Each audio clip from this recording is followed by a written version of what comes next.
Hello everyone, welcome to my channel Saptasuri Swarnali. আবারও চলে এলাম একটা মিনি ব্লগ নিয়ে। আর 11th মার্চ আমাদের একটা রিসেপশনের ইনভিটেশন ছিল, তো আমরা চলে গেছিলাম হোটেল প্রাইড প্লাজা গণপতি ব্যাঙ্কোয়েটে।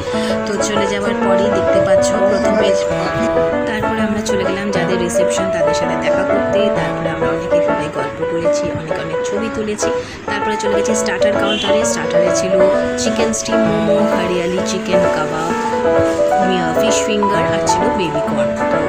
তো আমরা খেয়ে নিলাম স্টার্টার। খাওয়ার পর আবারও একটু ডেকোরেশনগুলো তোমাদের সাথে শেয়ার করছিলাম। তারপরে চলে গেছিলাম ডিনারে। মেন কোর্সে চলে গেছিলাম, লুচি ছিল, কাশ্মীরি আলুর দম, ভেটকি মাছের পাতুরি, তন্দুরি পমফ্রেট, স্টিম রাইস, চিংড়ি মাছের মালাইকারি, পোলাও, মাটন কষা। ডেজার্টে ছিল চাটনি, পাঁপড়, জিলিপি, রাবড়ি আর ছিল গোলাপ জামুন, আর লাস্টে ছিল পান। খাওয়ার পরে আমরা আবার একটু ফটো তুললাম, তারপরে একটু গল্প করেছি। তো ভিডিও এখানেই শেষ করলাম। যদি ভালো লেগে থাকে অবশ্যই লাইক, কমেন্ট, শেয়ার, সাবস্ক্রাইব।